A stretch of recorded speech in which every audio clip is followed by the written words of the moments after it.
یہ پوچھتے ہیں ہمارے بہت سے دوستوں کا کہنا ہے کہ دنیا میں صرف مسلمانوں کو رہنے کا حق ہے اور ہم جہاں چاہیں رہ سکتے ہیں، لیکن دوسرے مذہب کو رہنے والوں کو کوئی حق نہیں ہے۔ یہ تو اللہ تعالیٰ کے خلاف اعلان جنگ ہے۔ اس کی وجہ یہ ہے کہ اس نے دنیا کو جس اصول پر بنایا ہے وہ خود قرآن مجید نے بیان کر دیا ہے کہ یہ دنیا امتحان کے لیے بنائی گئی ہے، چنانچہ اس میں لوگوں کو اختیار دیا گیا ہے۔ اور دیکھیے قرآن مجید نے وہ اختیار کن الفاظ میں بیان کیا ہے۔ پہلے یہ اصولی بات کہی کہ لا اکراہ فی الدین۔ اللہ تعالیٰ فرماتے ہیں میں نے دین کے معاملے میں کوئی جبر نہیں کیا، میں کائنات کا خالق ہوں، میں اگر چاہتا تو سب انسان جو میں کہتا وہی ماننے والے ہوتے، لیکن میں نے جبر کا طریقہ اختیار نہیں کیا۔ پھر بتایا ہے کہ میں نے کیا طریقہ اختیار کیا، قد تبین الرشد من الغی، میں نے ہدایت کو اور گمراہی کو الگ الگ کر دیا ہے، یعنی بتا دیا ہے، واضح کر دیا ہے۔ اب میرا پیغام کیا ہے؟ اللہ تعالیٰ کہتے ہیں من شاء فلیؤمن من شاء فلیکفر، جس کا جی چاہے وہ ایمان لے آئے، جس کا جی چاہے وہ کفر اختیار کر لے۔ یہ اللہ کی دی ہوئی مہلت ہے۔ یہ مہلت کب ختم ہوگی؟ یہ انفرادی طور پر ہر انسان کی موت پر ختم ہوتی ہے، دنیا کی قیامت پر ختم ہوگی۔ تو اس سے پہلے ساری دنیا کو آپ ایک عقیدے ایک نظریے پر نہیں لا سکتے۔ اللہ تعالیٰ کے آخری پیغمبر محمد الرسول اللہ صلی اللہ علیہ وسلم تھے، آپ کے ذریعے سے اللہ تعالیٰ نے اپنی غیر معمولی شان دکھائی، خود ذات خداوندی کی قوت اور طاقت کا ظہور ہوا، ایک دنیا کو بالکل الٹ کر رکھ دیا گیا، سرزمین عرب اور کیسر و کسرا کی سلطنتیں الٹ گئیں۔ اس کے باوجود اس وقت دنیا میں مسلمانوں کی تعداد کیتھولک عیسائیوں سے کم ہے، یعنی دنیا میں تعداد کے لحاظ سے 2.25 ارب سے زیادہ کیتھولک عیسائی ہیں، اور ہماری تعداد، ہم مسلمانوں کی تعداد کوئی 1.25 ارب کے قریب ہے زیادہ سے زیادہ۔ تو اللہ تعالیٰ کی اس دنیا میں اور بھی بہت سے نقطہ نظر کے ماننے والے موجود ہیں، یہود ہیں، بدھ مت کے پیرو ہیں، ہندو ہیں، بہت بڑی تعداد میں، یعنی کروڑوں کی تعداد میں، کوئی 2-4 نہیں۔ تو آپ ان سب سے دنیا میں جینے کا حق چھین لیں گے؟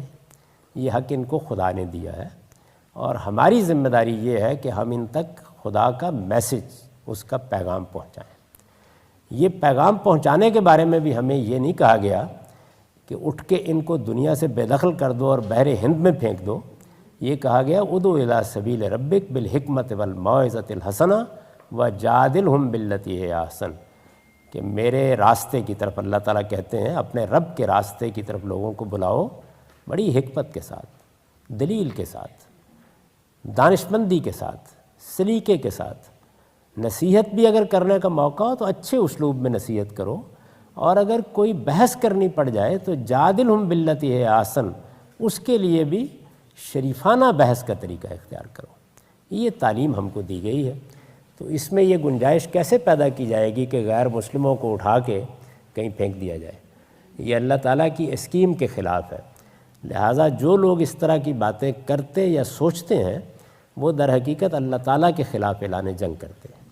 وہ یہ کہتے ہیں کہ پروردگار، آپ نے لوگوں کو مہلت دی، آپ نے مختلف مذاہب کے تنوع اور اختلاف کو گوارا کیا، آپ نے یہ کہہ دیا کہ میں کسی کو بالجبر دین پر نہیں لاؤں گا، لیکن ہم نے فیصلہ کیا کہ ہم یہ لا کر رہیں گے۔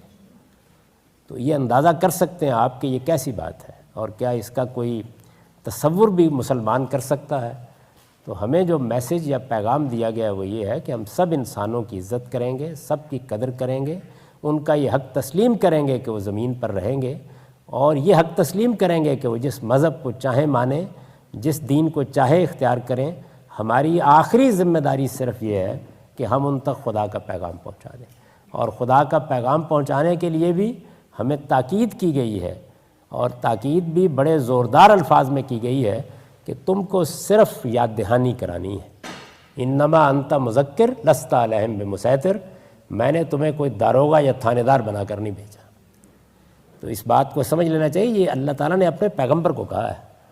تو جب خدا کے پیغمبر کا معاملہ یہ ہے کہ ان کو بھی محدود کر دیا گیا ہے کہ آپ کا کام صرف یہ ہے، اور بڑی وضاحت سے قرآن مجید نے یہ کہا ہے کہ علیک البلاغ، آپ کی ذمہ داری پہنچانا ہے، علینا الحساب، حساب لینا میری ذمہ داری ہے۔